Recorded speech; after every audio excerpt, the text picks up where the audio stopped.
وقال الله تبارك وتعالى إن الله مع الصابرين. وقال النبي صلى الله تعالى عليه وسلم المرء مع من أحب. وقال النبي صلى الله تعالى عليه وسلم من تشبه بقوم فهو منهم. وقال النبي صلى الله تعالى عليه وسلم من أحيا سنتي عند فساد أمتي فله أجر 100 شهيد. صدق الله مولانا العلي العظيم وصدق رسوله النبي الكريم ونحن على ذلك لمن الشاهدين والشاكرين والحمد لله رب العالمين. اللهم صل على محمد وعلى آل محمد كما صليت على إبراهيم وعلى آل إبراهيم إنك حميد مجيد. اللهم بارك على محمد وعلى آل محمد كما باركت على إبراهيم وعلى آل إبراهيم إنك حميد مجيد. قرآن کریم کی کئی آیات مختلف جگہ سے تلاوت کی ہیں. حدیث پاک میں سے جناب محمد عربی صلی اللہ علیہ وسلم کے ارشادات میں سے 2-3 ارشادات کی تلاوت کی ہے. اللہ پاک مجھے ان کا مفہوم عرض کرنے کی توفیق عطا فرمائے اور آپ حضرات کو اگر سمجھ آ جائے تو اس پر عمل کی توفیق عطا فرمائے. جمادی الاخری جمادی الاولی کا مہینہ ہے. مجھے چاہیے تو یہ تھا کہ میں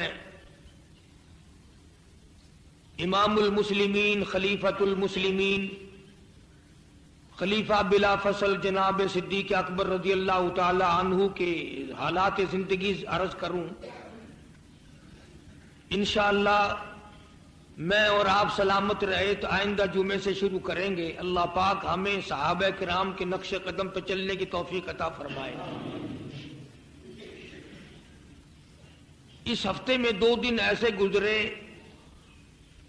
پوری قوم پوری امت مصروف رہی. 25 فروری کو اور 28 فروری کا یعنی کل کا دن تو جی چاہا ملتان کے خطیب ہونے کی حیثیت سے کہ میں بھی کچھ اپنی ذمہ داری پوری کروں. کل قیامت میں اللہ تبارک و تعالیٰ کے یہاں گریبان نہ پکڑا جائے کہ تجھے تو قرآن آیات کا علم تھا، تو نے کیوں نہ سنائی. عمل کرنا نہ کرنا یہ تو لوگوں کا کام ہے. اور ویسے بھی اب تو 90% لوگوں کا خیال یہی چل رہا ہے کہ جی مولویوں کو کیا پتا، مولوی بچارے کیا جانے. ہم بھی تسلیم کرتے ہیں کہ ہم غریب کیا جانے، ٹھیک ہے، لیکن تمہارے جاننے سے بھی ہمیں کوئی مزہ تو آیا نہیں. 2 طبقے پیدا ہوئے اب. ایک ہے جیتنے والا طبقہ اور ایک ہے ہارنے والا طبقہ. تو اللہ اور اس کے رسول کریم صلی اللہ علیہ وسلم نے جبکہ آدمی کی پیدائش سے لے کر قبر کی لاحت تک کے زندگی کے حالات بتائے اور سمجھائے ہیں، تو کیا قرآن کریم نے دنیا میں کسی چیز کے حاصل ہو جانے کے بعد شکرانہ اور چھن جانے کے بعد صبر کی بھی تو توفیق، صبر کی بھی تو تلقین فرمائی ہے؟ یعنی جس کو کوئی چیز میسر آ جائے وہ ناچتا کیوں ہے، وہ بھنگڑا کیوں ڈالتا ہے؟ بجائے سجدہ شکر ادا کرنے کے اگر واقعی عزت اللہ کے یہاں ہے تو پھر اللہ کا نام لینا چاہیے. مگر لوگ ان باتوں کو تسلیم نہیں کرتے کہ عزت اللہ کے یہاں سے آتی ہے، ذلت اللہ کے یہاں سے آتی ہے، بلکہ ذہن اب یہ ہے کہ خود بنانی پڑتی ہے۔ اور یہ جو کچھ میں اور آپ دیکھ رہے ہیں یہ اسلام سے دوری کا سبب ہے۔ جو طریقہ کار اختیار کیا گیا ہے اور کیا جاتا ہے ہمیشہ سے انتخابات کا، یہ اسلامی طریقہ نہیں، یہ طریقہ بھی فارمی ہے، تو بندے بھی فارمی آنے ہیں نا۔ جب طریقہ امریکہ اور برطانیہ کا چلے گا تو بندے بھی وہی آئیں گے نا، امریکن اور برطانیہ والے۔ دیکھو نا بھئی، اگر کسی نے دیسی بھنڈی بھیجی تو دیسی بھنڈیاں پیدا ہوں گی، اگر شلجم پالک میتھی دیسی بویا تو دیسی، اور اگر فارمی بو گے تو فارمی نہیں ہوگا۔ اب طریقہ کار تو ہم نے خود بنایا کہ وہی ایک ووٹ صدر ضیاء الحق کا اور وہی ایک ووٹ بازار کی کنجری کا، وہی ایک ووٹ مفتی محمود کا اور وہی ایک جھاڑو دینے والے کا۔ یہ اسلامی طریقہ نہیں، یہ ہے جمہوریت کا طریقہ۔ اب جمہوریت جب ہم نے پسند کی ہے تو اب دیکھ لو پھر کیا بن رہا ہے۔ ورنہ جناب رسول اکرم سب کہہ دو صلی اللہ علیہ وسلم نے ہر موقع پہ رہنمائی فرمائی، ہر موڑ پہ رہنمائی فرمائی۔ کس قدر دولت خرچ کی لوگوں نے، 2 مہینے خاک اڑا کے رکھ دی، سڑکوں پہ دھول نہ چھوڑی، کروڑوں نہیں اربوں روپے کا تیل روزانہ جلا، اربوں روپے کا تیل روزانہ سڑتا رہا اور سڑ لیا۔ آج اگر ان میں سے کسی کو جا کر آپ یہ کہیں کہ ایک بیوہ ہے، اس کی بچی ہے، جوان ہے، اس کے ہاتھ پیلے کرنے ہیں، اس کی عزت بچانی ہے، اس کی شادی کا پروگرام ہے، ذرا کچھ مدد کر دو، اور جی اب کے فصل ہی نہیں ہوئی، اب کے تو کاروبار آپ کو پتہ ہی ہے کہ بالکل مندے ہیں۔ سیدھے سیدھے راستے پہ خرچ کرنے کے لیے چونی ہاتھ نہیں آتی، رحمان کے راستے پہ خرچ کرنے کے لیے ہم لوگ کنگال ہیں، کلاش ہیں، اور شیطان کے راہ پہ ہم سے کتنا ہی خرچ کرا لو۔ یہی غریب ملک ہے ہمارا پاکستان جو امریکہ سے زیادہ خرچ کیا انتخابات پہ۔ غریبوں نے جو معمولی سگریٹ پیتے تھے انہوں نے اعلیٰ درجے کی سگریٹ پی، جن غریبوں کو کبھی کوئی کھوتی پہ چڑھانے کے لیے تیار نہ تھا وہ کاروں میں جھوٹے لیتے پھرے، بڑے روزگار بنے، کپڑا لکھنے والوں کے، پریس والوں کے، اشتہار لگانے والوں کے، پوسٹر لگانے والوں کے، سوٹے لے کے ساتھ ساتھ پھرنے والوں کے بڑی روزی اللہ نے کھول لی غریبوں۔ کل ایک آدمی کہہ رہا تھا قاری صاحب دعا کرو، یہ جڑے الیکشن ہے نا ہر سال تھی میں کہا کیوں؟ آخر روزی تو بنتی ہے نا۔ کہنے لگا روزی تو بنتی ہے نا، ان کو کیا پتا کہ کتنے لوگ بچارے کل کے شام میں غریب منائی پڑے، تھوڑی پریشانی ہوتی ہے۔ اللہ پاک جل شانہ کا دروازہ جب بھی ہم چھوڑیں گے پریشانی آئے گی، میں بھی اسی میں شامل ہوں۔ میں اکیلا کہاں جاؤں تم سے دور ہو کر، یا کوئی 2-4 آدمی کہاں جائیں گے؟ غریب آدمی کو تو کوئی پاس کھڑا نہیں ہونے دیتا، شریف آدمی کو کوئی قریب ہی آنے دیتا۔ اس لیے جو ہو گیا اس پر اب رضامندی ظاہر کرو۔ اور قرآن کریم نے 2 راستے بتائے ہیں، ایک شکر کا راستہ اور ایک صبر کا راستہ۔ جس کو اللہ پاک نے کوئی شے دے دی وہ شکر کرے، ورنہ قرآن کریم کا اعلان ہے لئن شکرتم لازیدنکم، فرمایا او لوگو میں وہ خدا ہوں جو دے کے لینا بھی جانتا ہوں۔ بہت ممکن ہے ناچ بھنگڑے نہ کرو، گالیاں نہ دو، کسی کی عزت برباد نہ کرو، کسی پر ظلم نہ کرو، بہت ممکن ہے کامیاب ہونے کے بعد بھی اب یہ اسمبلی کا پہلا اجلاس بھی نہ ہو، موت پہلے آ جائے۔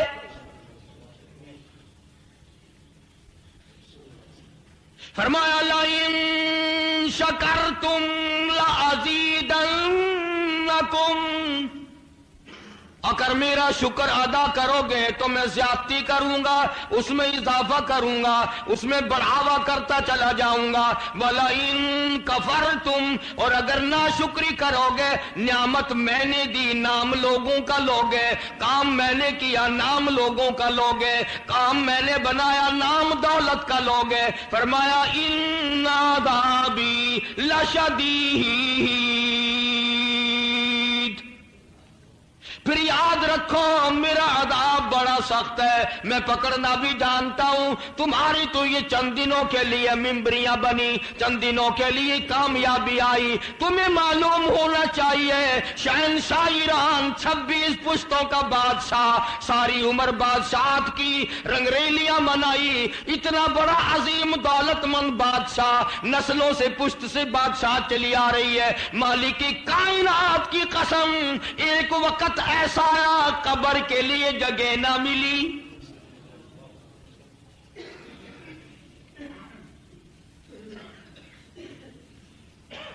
میرا خیال ہے کہ جتنے بھی پورے ملک میں کامیاب ہوئے ہیں، کوئی اللہ کا بندہ ہوگا جو مسجد میں جا کے سجدے میں پڑ گیا ہوگا کہ مولا تیرا لاکھ لاکھ کرم ہے، میں اس قابل کہاں تھا، میں اس قابل کہاں تھا کہ میں اتنے بڑے منصب پہ جاؤں، یہ تو تیری عطا ہے، یہ تو تیری کریمی ہے، یہ تو تیری بندہ نوازی ہے، یہ تو تیری مہربانی ہے، یہ تو نے کرم کیا، ورنہ کہاں میں اور کہاں یہ مقام۔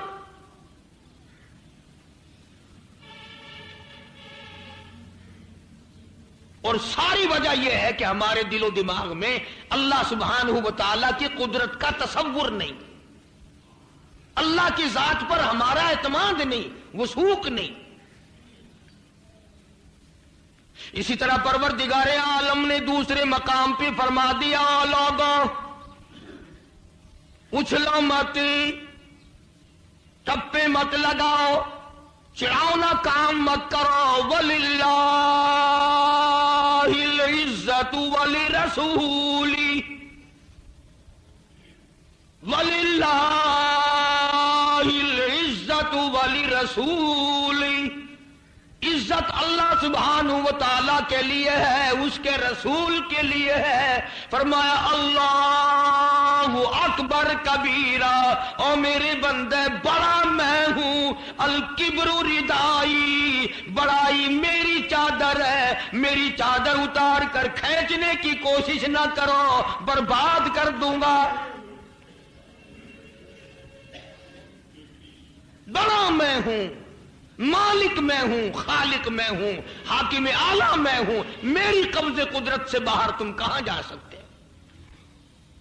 فرمایا وَلِلَّهِ الْعِزَّةُ وَلِرَسُولِهِ وَلِلْمُؤْمِنِينَ، مومنین کے لیے عزت ہے، اللہ کے لیے عزت ہے، اس کے رسول کے لیے عزت ہے۔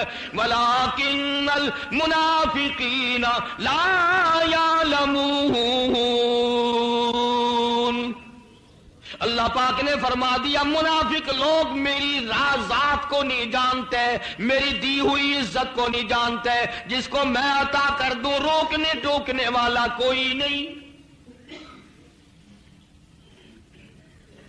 اولاد ملے، مال ملے، اللہ تعالیٰ کوئی منصب یا مقام عطا کرے، اللہ پاک جل شانہ کا شکر بجا لاوے، شکر ادا کرے، مولا میں اس قابل کہاں تھا، یہ تو تیری کریمی ہوئی۔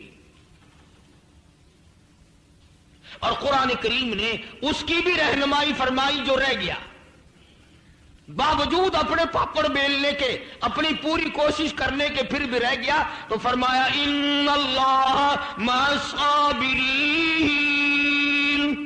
گھبرانا میں صبر والوں کے ساتھ ہوں۔ صبر کے ساتھ، آرام سکون کے ساتھ نگ جائے تو کتنی اچھی بات ہے، کتنا ولولہ، کتنا جذبہ پیدا ہوگا ایک دوسرے میں۔ افتراق کی بات کرنا، جھگڑے کی بات پیدا کرنا، شرارت کی بات پیدا کرنا، قرآن کریم نے اور حدیث پاک میں رسول کریم صلی اللہ علیہ وسلم نے اس کو منع فرمایا۔ خدا جانتا ہے مسلمان کی طرف مارنا تو مارنا، ہتھیار، کلہاڑی، تلوار، نیزہ، بھالا، گولی، بندوق یوں اٹھا کر اشارہ کرنا بھی قیامت میں بڑا مہنگا پڑے گا۔ قیامت کے دن اللہ سبحانہ و تعالی کی عدالت میں بہت مہنگا پڑے گا۔ اور آج لوگ دوسروں کی عزتوں سے کھیلتے ہیں۔ آؤ میرے ذہن میں بات آئی، میں عرض کر دوں، جناب مدنی کریم صلی اللہ تعالی علیہ وسلم بیت اللہ میں کھڑے ہیں، حرم محترم میں کھڑے ہیں، بیت اللہ شریف میں کھڑے ہیں، پروردگار عالم کے محبوب حضرت رسول کریم صلی اللہ تعالی علیہ وسلم، توجہ کے ساتھ سنو اور پلے باندھ کے لے جاؤ، خانہ کعبہ بیت اللہ کی طرف اللہ کے نبی نے اشارہ کر کے فرمایا، او کعبہ، او بیت اللہ، میں جانتا ہوں تو خدا کا گھر ہے، میں جانتا ہوں کہ تو اللہ کا گھر ہے، مجھے معلوم ہے کہ تو میرے رب کا گھر ہے، مگر اے کعبہ تجھے کوئی 100 مرتبہ توڑے اور 100 مرتبہ بنائے، مجھے اتنا دکھ نہیں ہوتا جتنا کہ ایک آدمی کی عزت اتارنے سے مجھے دکھ ہوتا ہے۔ اس نبی کا فرمان ہے جس کا امتی بنا پھرتا ہے، اس نبی کا ارشاد ہے جس کا کلمہ پڑھتا ہے، اس نبی کا ارشاد ہے جس کی شفاعت کے بغیر تیری گزر نہیں ہوگی، اس نبی کا فرمان ہے جس ذات کی سفارش کے بغیر تیرا قیامت میں کام نہیں چلے گا، عدالت خداوندی میں تیرا کام نہیں چلے گا۔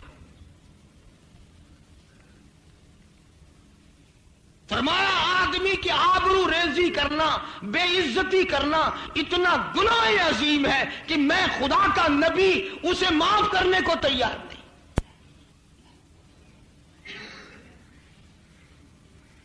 افطرا کی چیزیں اسی لیے قرآن و سنت نے منع فرمائی، اور صحابہ کرام کے آثار جو ہیں، ان کے اقوال و اعمال جو ہیں وہ اس کے خلاف ہیں، بالکل ہمارے طرز زندگی کے خلاف ہے، جو آج ہم نے اپنے آپ کو بڑا تعلیم یافتہ بھی اور سمجھدار بھی اپنے آپ کو سمجھا ہوا ہے۔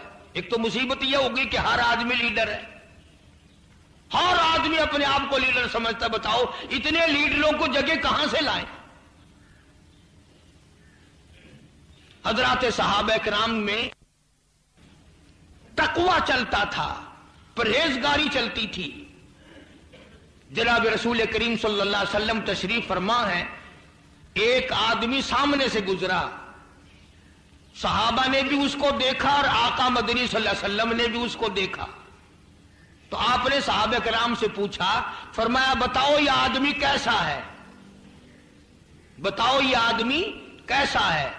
تو صحابہ کہنے لگے یا رسول اللہ غریب آدمی ہے، فقیر آدمی ہے، نمازی ہے، اللہ والا ہے، مگر ایسا ہے کہ اگر کی شادی کا پیغام دے تو شادی کوئی نہ کرے، کسی کی سفارش اگر کہیں کرے تو وہ نہ مانی جائے، بس غریب آدمی ہے۔ کچھ دیر کے بعد ایک اور آدمی گزرا، اس کو بھی رسول کریم صلی اللہ علیہ وسلم نے صحابہ کرام نے دیکھا، تو حضور نے فرمایا یہ آدمی کیسا ہے؟ صحابہ کہنے لگے بڑا امیر آدمی ہے، اگر کہیں نکاح کا پیغام دے تو فٹافٹ شادی ہو جائے، کسی کی سفارش کرے تو وہ فٹافٹ منظور ہو جائے۔ تو اللہ کے نبی نے ٹھنڈا سانس لیا اور فرمایا کہ اس دوسرے جیسوں سے اگر پوری دنیا بھر جائے تو خدا کو کوئی پرواہ نہیں، اور اگر پہلے جیسا فقیر آدمی اللہ کے حضور میں جھولی پھیلا کر یوں کہہ دے اے اللہ، تو حضور نے فرمایا کہ کائنات کا وجود ایسے لوگوں سے قائم ہے۔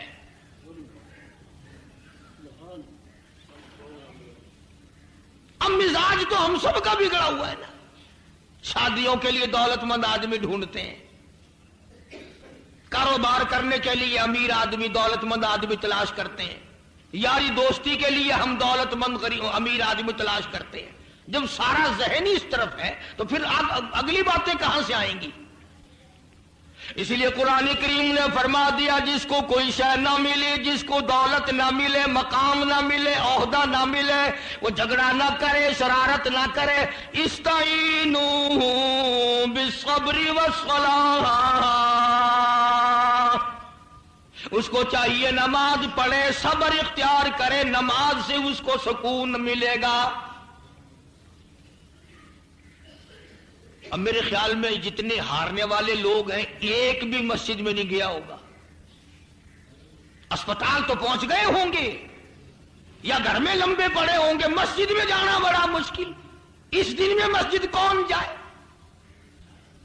اور اصل تو جتنے کھڑے ہوتے ہیں ان میں مسجد والا ہوتا ہی نہیں.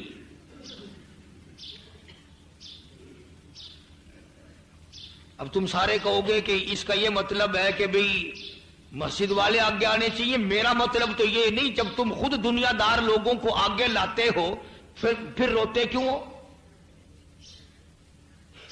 ہمارے یہاں تو ایک معیار ہے جو ہماری چلتی نہیں. ہم بھی مجبوراً چپ لگا جاتے ہیں کہ ہمیں کیا. ورنہ سیدنا امام حسین رضی اللہ تعالی عنہ نے جو کردار دکھایا, جو وقت پر نمونہ بن کے دکھلایا, کہ اتنا بڑا صبر کر کے دکھلایا, میرا دل کرتا ہے کہ میں ہر وقت یوں کہا کروں حسین صابر حسین صابر رضی اللہ تعالی عنہ. سارا خاندان سامنے ہے. اندازہ لگاؤ علی اصغر کو ہاتھوں پہ اٹھا کر لائے, پانی کی اگر بات کر دی تو دشمن نے تیر مارا, حلق میں سے نکل گیا.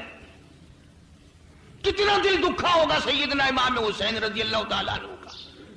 قاسم ابن حسن کی لاش اور تمام بھتیجوں کی اور بیٹوں کی لاشیں خیمے کے چاروں طرف ہیں, مگر میں قسم کھاتا ہوں جب تک روح پرواز نہیں کر گئی حسین کی ایک نماز قضا نہیں ہوئی. ایسے وقت میں جبکہ سارا خاندان سامنے ہے,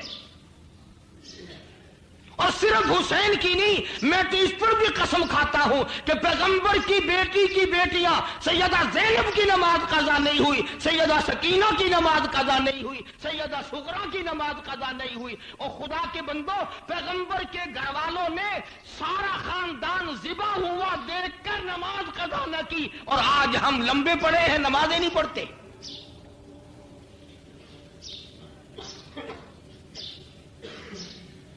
جو کامیاب ہو گئے وہ ویسے چادر تان کے پڑ گئے کہ چلو کامیاب ہو گئے, اب سو کئی دن کا لمبا سونا سو. تو فرمایا استعینوا بالصبر والصلاۃ, صبر کا دامن پکڑو, صبر کرو, پھر کبھی اللہ موقع دے گا. نماز ادا کرو, صبر کرو, ان اللہ مع الصابرین. اللہ پاک فرماتے ہیں میں صبر کرنے والوں کا ساتھی, میں صبر والوں کے ساتھ ہوں. اللہ پاک نے جو فیصلہ کر دیا اس پہ راضی ہونے والا ہوں.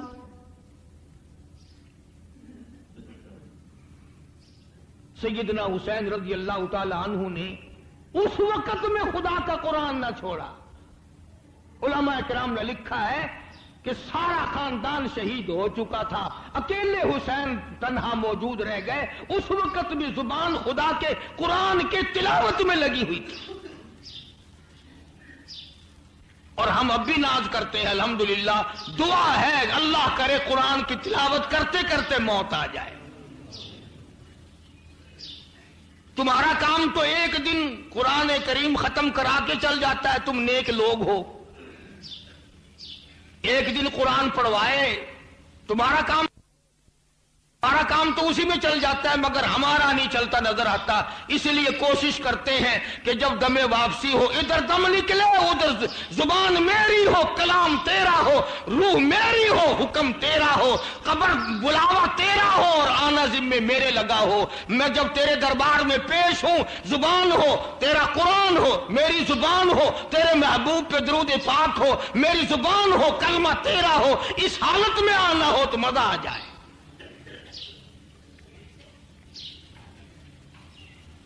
حضرات صحابہ کرام رضوان اللہ تعالی علیہم اجمعین کی پوری جماعت نے اسی بات کو نہ چھوڑا. قرآن پہ راضی تھے صحابہ, حضور کے فرمان پہ راضی تھے صحابہ.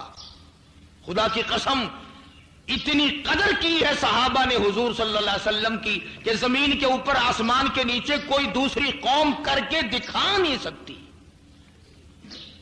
کوئی دوسری قوم کر کے نہیں دکھلا سکتی, چاہے کتنی نیک کیوں نہ بنے پھرتے ہوں.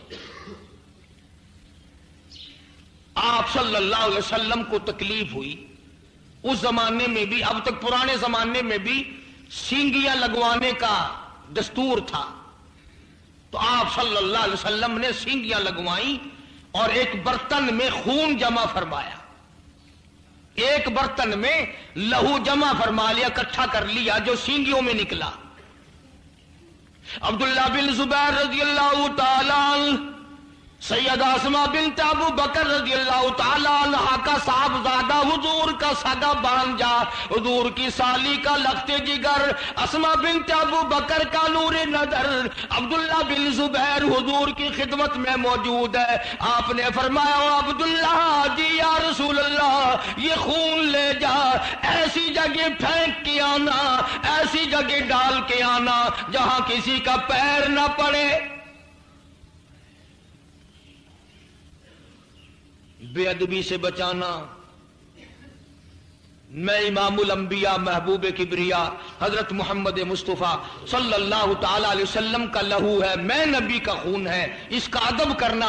کئی ایسی جگہ مت ڈالنا جہاں کسی کا پیر آ جائے.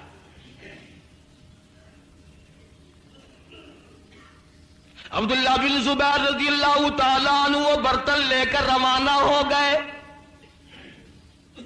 دیوار کے پیچھے گئے، دیوار کے پیچھے جا کر منہ لگا کر وہ خون پی لیا. واپس آ گئے. آپ نے سوچا کہ ابھی تو یہ گیا تھا، اتنی جلدی واپس آ گیا، یہ کہاں ڈال کے آیا ہے، یہ کہاں خون کو ڈال کے اتنی جلدی واپس آ گیا. یہ کہیں ایسی جگہ نہ ڈال کر آیا ہو جہاں بے ادبی کا احتمال ہو، بے ادبی کا مقام ہو. فرمایا عبداللہ یہ ڈال کے آئے ہو خون، کہیں ایسی جگہ تو پھینک کے نہیں آیا جہاں کسی کا پیر آ جائے، کہیں ایسی جگہ تو ڈال کے نہیں آیا جہاں بے ادبی ہو جائے. میں کالی کملی والے کا خون ہے، میں کالی کملی والے کا لہو تھا، تم ایسی جگہ تو ڈال کر نہیں آئے. عبداللہ بن زبیر رضی اللہ تعالیٰ عنہ کہتے ہیں کالی کملی والے، میں ایسی جگہ ڈال کے آیا، میں ایسی جگہ پھینک کے آیا، میں نے اس خون کو ایسی جگہ ٹھکانہ لگا دیا جہاں کسی کا پیر تو کیا نظر بھی نہ پڑے گی.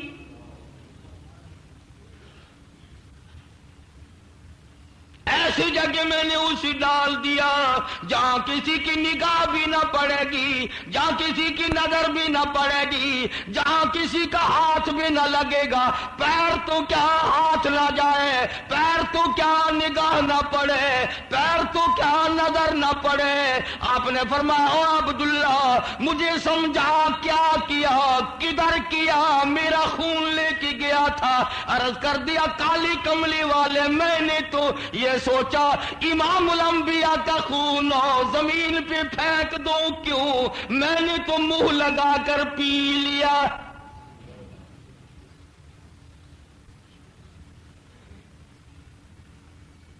اتنا ادب تھا صحابہ کے دلوں میں.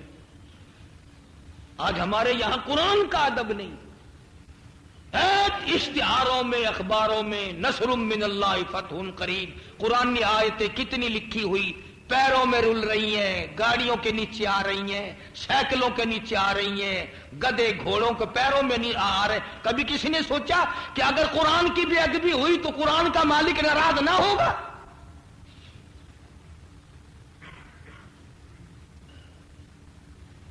ہمارے یہاں ان چیزوں کا مفہوم ہی نہیں، تقدس ہمارے دماغ میں ہے ہی نہیں.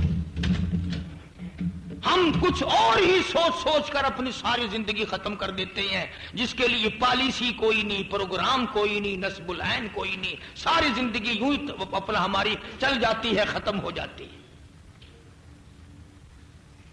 عبداللہ بن زبیر رضی اللہ تعالیٰ عنہ نے عرض کر دیا کالی کملی والے میں نے تو وہ لہو پی لیا، میں نے اس لیے پی لیا میرے دل نے اجازت نہ دی، میرے ضمیر نے اجازت نہ دی، میرے من نے اجازت نہ دی. امام الانبیاء کا لہو ہو، امام الانبیاء کا خون ہو، میں زمین میں کیسے پھینک دوں؟ کالی کملی والے نے فرمایا جاؤ عبداللہ جا، 7 پشتوں پہ جہنم حرام ہو گئی.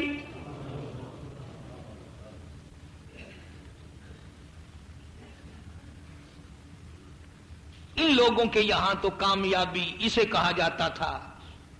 دوستو، یہ الیکشنوں کی ہار جیت کیا ہار جیت ہے، خدا کی قسم قیامت میں جو ہار گیا وہ مارا گیا۔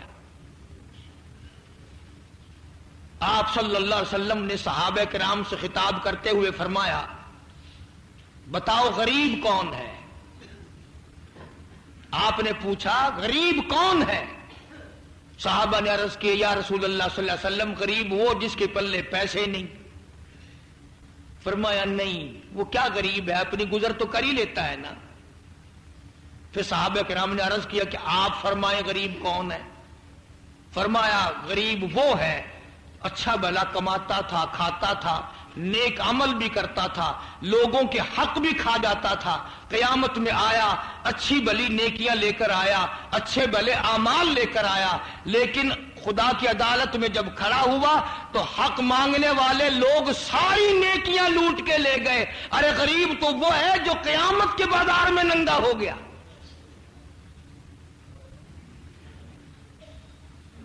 غریب تو وہ ہے جو میدان قیامت میں ننگا کر دیا گیا۔ اب آپ کو کیا معلوم ہے کہ کامیاب ہونے والے حضرات کے ذمے کتنی بڑی ذمہ داری پڑی؟ ملک کی ذمہ داری پڑ گئی، قوم کی ذمہ داری پڑ گئی، ایمان اور اسلام کی ذمہ داری پڑ گئی۔ محمد کریم صلی اللہ علیہ وسلم بھی قیامت میں دامن پکڑ کر پوچھیں گے، اتنا بڑا آدمی بننے کے بعد تو نے میرے دین کے لیے کیا کیا؟ اور سچی بات یہ ہے کہ قیامت کا اگر تصور دل میں ہو، اور قبر کا قیامت کا دل میں تصور دل لوگوں کے تھا، وہ لوگ تو ان چیزوں کے قریب آنے کو تیار نہ تھے، گھسیٹ کے لایا جاتا تھا۔ خلیفہ عبد الملک عمر بن عبد العزیز کا سسر رحمہ اللہ فوت ہو گیا۔ تاریخ داں لوگ جانتے ہیں، تاریخ پڑھنے والے، بادشاہ تھا، مسلمان بادشاہ خلیفہ عبد الملک۔ عمر بن عبد العزیز کے گھر میں اس بادشاہ کی بیٹی ہے جس کا نام بھی فاطمہ ہے۔ کبھی بادشاہ لوگ بھی اپنی بیٹیوں کے نام پیغمبر کی بیٹیوں والے رکھتے تھے، اب تو اس سے بھی ہمارا دل بھر گیا۔ اب تو پیغمبر کی بیٹیوں والے نام بھی ہمارے لوگوں کو اچھے نہیں لگتے، فلمی ایکٹرسوں کے نام رکھتے ہیں اپنی بیٹیوں کے، اور بڑے خوش ہوتے ہیں۔ ماں بھی پکار پکار کے بڑی خوش ہوتی ہے، باپ بھی بڑا راضی ہوتا ہے کہ میرے بیٹے کا نام ایکٹروں والا ہے، میری بیٹی کا نام فلمی ایکٹرسوں والا ہے۔ خلیفہ عبد الملک کی بیٹی فاطمہ عمر بن عبد العزیز کے گھر میں تھی۔ جس دن خلیفہ عبد الملک کا انتقال ہوا تو مرنے سے پہلے ایک لفافہ بند کر کے مہر لگا کے رکھ دی اور کہا کہ میرے مرنے کے بعد اسے جامع مسجد میں جمعے کے ٹائم کھولنا۔ ایک لفافہ سر بمہر کر کے رکھ دیا، اس میں کچھ لکھ دیا اور یہ لکھا کہ اس کو مسجد میں جا کے کھولنا، اور جامع مسجد میں کھولنا اور جمعے میں کھولنا۔ چنانچہ خلیفہ عبد الملک کی وصیت کے مطابق جب جامع مسجد میں وہ لفافہ کھولا گیا تو اس میں لکھا ہوا تھا کہ میرے بعد عمر بن عبد العزیز کو خلیفہ بنا لینا، اپنا بادشاہ بنا لینا۔ مورخین نے لکھا ہے، پوچھ لو ان لکھے پڑے لوگوں سے، تاریخ داں لوگ، کہ جب عمر بن عبد العزیز وہاں مسجد میں موجود تھے، جمعے میں موجود تھے، عمر بن عبد العزیز نے اپنا نام سنا، دڑام سے بے ہوش ہو کر زمین پہ گر پڑے۔ اپنا نام سن کر دڑام سے بے ہوش ہو کر زمین پہ گر پڑے، اور جب ہوش آیا تو لوگوں نے پوچھا حضرت کیوں؟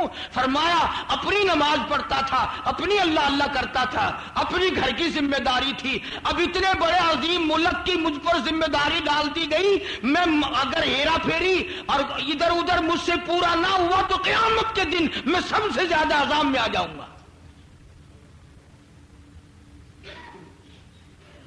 اتنی بڑی ذمہ داری میں کیسے نبھاؤں گا؟ عمر بن عبد العزیز کو اپنا نام سن کر بے ہوشی طاری ہو گئی، اور بلکہ ہم نے تو یہاں تک سنا کہ ایک انگریزنی عیسائی مذہب کی تھی ملکہ وکٹوریہ. انگریز کے زمانے میں وہ ہندوستان کی کیا اور بہت بڑے علاقے پہ اس نے حکمرانی کی ہے. ملکہ وکٹوریہ سوئی ہوئی تھی. دارالعوام نے یہ فیصلہ کر دیا کہ بادشاہ اسے ہی بناؤ، اب ملکہ اسے بناؤ. لوگ اکٹھے تھے جو اس کی تاج پوشی کرنے والے تھے، اس کو تخت پہ بٹھانے والے تھے. اسے سوتی ہوئی کو جگایا گیا تو آنکھیں ملتی ہوئی آئی، کہنے لگی کیا بات ہے؟ انگریزنی عیسائی. انہوں نے کہا تو سوئی ہے، تیری تو تاج پوشی ہونی ابھی، تجھے تو تخت شہنشاہیت پہ بٹھایا جائے گا. تو کہتے ہیں اس نے رو دیا، بڑی روئی. انہوں نے کہا پاگل ہو گئی ہے، تجھے بادشاہ بنا رہے ہیں، رو رہی ہے. کہنے لگی اپنی نیند سوتی تھی، اپنی نیند اٹھتی تھی. اتنے بڑے ملک کی ذمہ داری مجھ پہ ڈال کر میری نیند بھی حرام کر رہے ہو، میرا کھانا پینا بھی حرام کر رہے ہو. ایک کافر عورت کو بھی اس بات کا تصور آیا،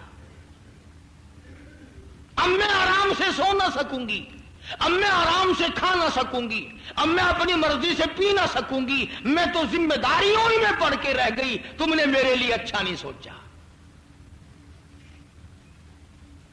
اب جہاں قوم یہ عالم بنائے پھرتی ہو جو ہمارے یہاں بنا ہوا ہے، تو اللہ ہی وارث ہے بھائی.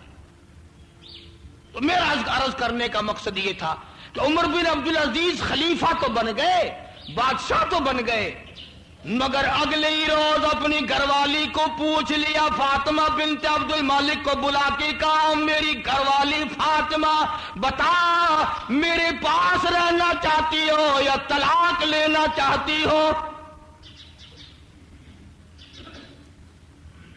بادشاہ بنا، نے کہا جلدی بتاؤ میرے پاس رہنا ہے یا طلاق لینی ہے؟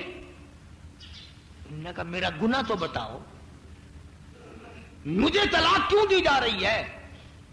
عمر بن عبدالعزیز کہنے لگے تیرا باپ بادشاہ تھا، جتنا تجھے زیور دیا، جتنا تجھے جہیز دیا، جتنا تجھے یہ لینا دینا کیا، اس نے سارے کا سارا بیت المال سے دیا، سرکاری خزانے سے دیا، وہ اس کا مالک نہ تھا.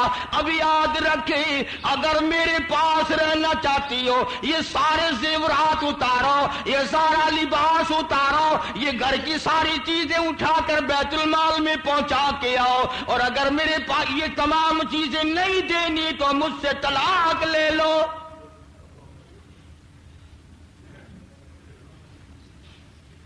اگر یہ چیزیں واپس نہیں کرنی، مستقل کیسٹ ہے میری تقریباً بیری والی مسجد کی عمر بن عبدالعزیز کے عنوان پر، آپ نے سن کے نہیں دی. اتنا اللہ والا آدمی بادشاہ ہو کر اتنا اللہ والا آدمی تھا. عمر ثانی مورخین نے لکھا ہے کہ دوسرا عمر آیا تھا یہ دنیا میں. ساری زندگی میں ایک دن تہجد کی نماز قضا نہیں ہوئی، اور کسی دشمن نے اپنے ایک غلام کو پیسے دے کر عمر بن عبدالعزیز کو زہر دلوا دیا، اور آپ کو پتہ بھی لگ گیا کہ اس آدمی نے زہر دیا. فرمایا تو نے زہر دیا؟ کہ ہاں. لگا لوگ تجھے ماریں گے، میرے مرنے سے پہلے بھاگ جا، کہیں جا کے چھپ جا. اندازہ لگاؤ، پتہ بھی چل گیا کہ زہر اس نے دیا ہے. فرمایا تجھے لوگ ماریں گے، چلا جا یہاں سے. اور جب آخری وقت آیا، اللہ اکبر، بادشاہ ہو کر عمر بن عبدالعزیز کی زندگی میں عید آئی. فاطمہ بھی فاطمہ ہی تھی نا، شہزادی بھی شہزادی تھی، ورنہ کہتی جا جوانی گزر گئی، اچھے خاصے بچے ہیں، تو مولوی بنا بیٹھا رہا، تو ولی بنا بیٹھا رہا، میں اپنا زیور، اپنا لباس، اپنے گھر کا دھندا اٹھا کر بیت المال میں کیوں پھینک دوں؟ میں تو سارا کچھ رکھوں گی، اگر آپ نہیں رکھتے تو نہ رکھو، میرے پاس بچے کوئی تھوڑے ہیں. اللہ اللہ، عورتیں بھی کتنی اچھی تھی اس زمانے کی. فاطمہ بنت عبد الملک کہنے لگی عمر بن عبدالعزیز میں تیری ذات کے مقابلے میں سونے کو، چاندی کو، دولت کو، ہیرے جواہرات کو، لباس کو کک بھی نہیں سمجھتی. تم کل کی بات کرتے ہو، میں یہ سارے کا سارا اڑنگا اٹھا کر ابھی بیت المال میں پھینک آتی ہوں. تم تو دنیا میں مجھے الگ کرنا چاہتے ہو، میں تو چاہتی ہوں قیامت میں بھی تیری ساتھ رہوں.